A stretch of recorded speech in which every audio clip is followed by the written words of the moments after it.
नहमदुहु व नुसल्ली अला रसूलिहिल करीम अम्मा बाद फ़ाऊज़ु बिल्लाहि मिनश शैतानिर रजीम बिस्मिल्लाहिर रहमानिर रहीम। अस्सलामु अलैकुम। मैं हूँ मोमिना मेहरबान और आप देख रहे हैं मेरा चैनल पीरे कामिल। आज वीडियो लेकर मैं आपकी खिदमत में हाजिर हुई हूँ। बहुत ही प्यारी एक आयत है कुरान करीम की, इन्नल्लाह अला कुल्ली शैइन कदीर के हवाले से है। इंशाअल्लाह ताला इसका वजीफा आपसे जिक्र करूंगी और इसके हवाले से चंद जो अहदीस मुबारक हैं, चंद रिवायात हैं, वो भी आपसे जिक्र करूंगी इंशाअल्लाह ताला। क्योंकि इंसान इस चीज से, इन्नल्लाह अला कुल्ली शैइन कदीर से इस वजह से हट जाता है कि उसको दुनिया पर बड़ा यकीन होता है, दुनिया उसके लिए बड़ी माना रखती है, इसीलिए वो इन्नल्लाह अला कुल्ली शैइन कदीर का मुतनाफी हो जाता है। इससे वो नफी जो है वो इख्तियार कर लेता है, जबकि उसको चाहिए कि इस पर हमेशा कायम रहे। वीडियो जिक्र करने से पहले मैं आपसे रिक्वेस्ट करना चाहूंगी कि अगर आप मेरे चैनल पर नए हैं या मुझे पहली मर्तबा सुन रहे हैं तो मेरे चैनल को सब्सक्राइब जरूर कर दें, और अगर आप मजीद अपडेट्स हासिल करना चाहते हैं तो सब्सक्राइब के बटन के साथ जो बेल नोटिफिकेशन का बटन है उसको जरूर प्रेस करें ताकि मेरी हर नई वीडियो आपके पास नोटिफिकेशन की सूरत में पहुंचती रहे।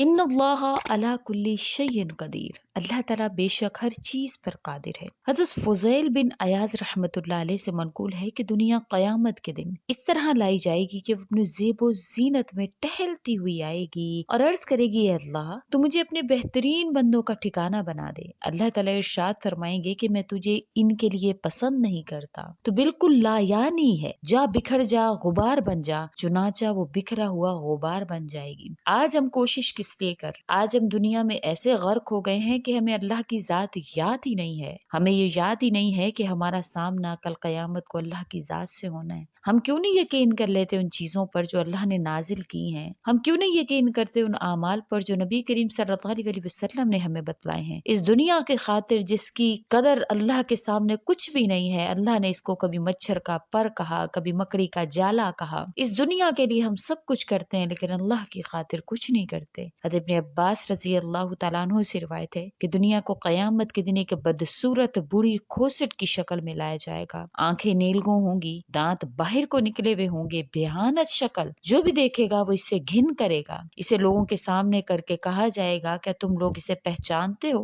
सभी कहेंगे, खुदा की पनाह जो हम इसे पहचाने। तो कहा जाएगा कि ये वही दुनिया है जिसकी बदौलत तुम लोगों पर एक दूसरे से फख्र किया करते थे, इसमें लड़ते मरते थे। एक रिवायत में है कि इसे जहन्नुम में डालने का हुक्म होगा तो वो कहेगी, ए अल्लाह मेरे चाहने वाले, मेरे पीछे लगने वाले कहाँ हैं? तो इन लोगों को भी मेरे साथ जोड़ दे, मेरे साथ इनको जहन्नुम में दाखिल फरमा। हदीसा अलैहिस्सलातु वस्सलाम का कौल मुबारक है, तुम लोगों पर मुझे ताज्जुब है कि तुम दुनिया के लिए मेहनत करते हो, हालांकि तुम्हें इसमें बिला मेहनत रिज़्क मिलता है। इन्नल्लाह अला कुल्ली शैइन कदीर, अल्लाह हर चीज पर कादिर है। आपको इस दुनिया में बिला मेहनत रिज़्क मिलता है और तुम आखिरत के लिए मेहनत और अमल नहीं करते, हालांकि वहां तुम्हें बगैर अमल के रिज़्क नहीं मिलेगा। आखिरत में जो हम यहाँ पर कमाएंगे, जो हम अमाल करेंगे, जो हम अल्लाह के साथ मामला करेंगे, आखिरत में हमारे साथ वही कुछ होगा। रिज़्क का हमारे लिए वादा है। अल्लाह ताला ने फरमा दिया है कि तमाम जो इस दुनिया में जीजान है उनका रिज़्क मेरे जिम्मा है। हम अल्लाह के पीछे नहीं भागते, हम अल्लाह की परवाह नहीं करते। हमें तो परवाह है उस रिज़्क की जिसका लिखा जाना हमारे लिए हतमी है, अल्लाह ने लिख दिया। हज़रत अबू उबैदा अस्सीर हुज़ूर अक़दस सल्लल्लाहु अलैहि वसल्लम का इरशाद नकल फरमाते हैं कि जिस शख्स के कल्ब में दुनिया समा जाती है तो इसमें तीन चीजें पैदा होती हैं। क्या आप में वो चीजें तो नहीं है? गौर कीजिए, ऐसी मसरूफियत उसकी जिंदगी में पैदा होती है कि जिसकी मुशक्कत से कभी उसको निजात नहीं मिलती। दिन रात थकते हैं, हारते हैं, इस दुनिया के पीछे ऐसे थके हुए हैं कि मुशक्कत ही मुशक्कत है। लेकिन जो अल्लाह के लिए, अल्लाह की खातिर जीता है, जो इस बात पर यकीन रखता है कि इन्नल्लाह अला कुल्ली शैइन कदीर, तो ऐसे शख्स को मुशक्कत करने की जरूरत नहीं पड़ती है। अल्लाह ताला खुद ब खुद हर चीज उसके कदमों में ढेर करते हैं। दूसरे नंबर पर आप सल्लल्लाहु अलैहि वसल्लम ने फरमाया कि ऐसी उम्मीदें उसके साथ होती हैं कि जिसकी कोई इंतहा ही नहीं है, ऐसी हिर्स उसके साथ हो जाती है जिसका कभी भी खात्मा नहीं होता। दुनिया तलब करने वाली भी है और मतलूब भी है, ऐसे ही आखिरत किसी की तालिब है और किसी की मतलूब। चुनाचे जो शख्स आखिरत का तालिब होता है, दुनिया इसकी तालिब बन जाती है। यानी जो इंसान अल्लाह पर तवक्कुल करता है, आखिरत के लिए मेहनत करता है, तो दुनिया खुद ब खुद उसकी तलब करती है, उसके पीछे पीछे भागती हुई आती है। लेकिन जो शख्स दुनिया की तलब میں لگ جاتا ہے تو آخرت اس کی طلب میں لگ جاتی ہے، حتیٰ کہ موت اچانک سے اس کو دبکتی ہے، اچانک سے اس پر موت واقع ہو جاتی ہے۔ حضرت ابو حازم رحمت اللہ علیہ فرماتے ہیں کہ میں نے دنیا میں دو چیزیں دیکھی ہیں، ان میں سے ایک چیز میری ہے جو مجھے مل کر رہے گی، اور دوسری چیز کسی اور کی ہے جسے میں کبھی نہیں پا سکتا۔ میری چیز غیر کے ہاتھ سے محفوظ ہے اور دوسرے کی چیز میرے ہاتھ سے محفوظ ہے، بھلا ان دونوں میں سے کسی چیز پر اپنی عمر لگا دوں۔ دنیا کی متاع میں جو چیز میرے پاس ہے تو میں کیوں اس کے پیچھے نہیں ہوں؟ مجھے کیوں اللہ کی طلب نہیں ہے؟ مجھے اس چیز کی طلب سے اللہ بچائے، ایسا نہ ہو کہ موت اچانک سے آ کر مجھے اچک لے، میں اس سے پہلے ختم ہو جاؤں۔ اسی طرح سے کہ میں اس چیز کے پیچھے بھاگتے بھاگتے جو اللہ نے دوسرے کے لیے لکھ دی ہے، اس دنیا کو چھوڑ کر چلا جاؤں۔ ایسا نہ ہو کہ اس چیز کی خاطر، جس کی خاطر جو میرے نصیب میں ہی نہیں ہے، میں اللہ کی نافرمانی کروں۔ تو اگر آپ کے دل میں یہ یقین ہے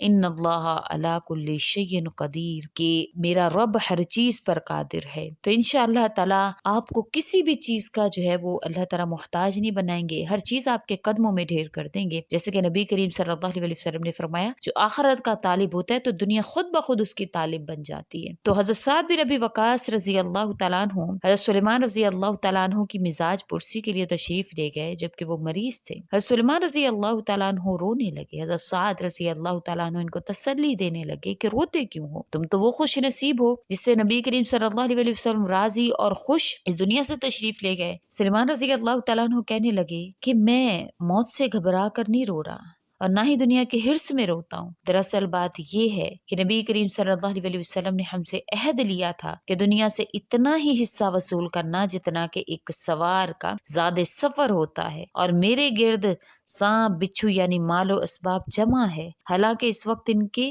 پاس ایک پیالہ اور ایک لوٹا ہی تھا، اور لگن یہ کہ کچھ گھر کا سامان تھا۔ حضرت سعد رضی اللہ تعالیٰ عنہ نے کہا، اے ابو عبداللہ ہمیں کوئی نصیحت ہی فرما دیجئے۔ آپ نے فرمایا کہ اے سعد، جب کبھی کوئی ارادہ کرو تو اللہ کو یاد کرو، کوئی فیصلہ کرو تو اللہ کو یاد کرو، کوئی قسم کہو تو پورا کرتے وقت اللہ کو یاد کرو۔ تو آپ نے ان اللہ علی کل شیء قدیر کو اپنے دل میں رکھنا ہے، روزانہ کی بنا پر نے ایک تسبیح ان اللہ علی کل شیء قدیر کی اس بنیاد پر کرنی ہے کہ میرا اللہ ہر چیز پر قادر ہے۔ یا اللہ پاک، میں آخرت کی طلب کرتا ہوں، میں تیری طلب کرتا ہوں، تو اس دنیا کو میرا طالب بنا، میرے آگے ڈھیر کر دے۔ آپ دیکھیے گا انشاءاللہ تعالی اللہ کو جب اس ہر وقت آپ یاد رکھیں گے، ہر مقام پر آپ ان اللہ علی کل شیء قدیر کو یاد رکھیں گے، تو اللہ تعالیٰ آپ پر ایسے مہربان ہوں گے کہ انشاءاللہ یہ دنیا کی زیب و زینت آپ کے پاؤں میں ہوگی، آپ کے پاؤں کی دھول ہوگی۔ آپ ضرور اس پر عمل کیجیے گا، ان تمام باتوں کو غور اور توجہ سے سنتے ہوئے اپنے ذہن میں محفوظ کر لیا کریں۔ یہ بڑی پیاری باتیں ہیں، حدیث مبارکہ سے ہیں، صحابہ کرام کی باتیں ہیں، تو اس کو اپنے ذہن میں محفوظ کیا کریں۔ امید کرتی ہوں آپ کو میری یہ ویڈیو اچھی لگی ہوگی۔ اگر اچھی لگی ہے تو لائک کیجئے، شیئر کیجئے اور میرے چینل کو سبسکرائب بھی ضرور کر دیں۔ اسی کے ساتھ اجازت چاہوں گی۔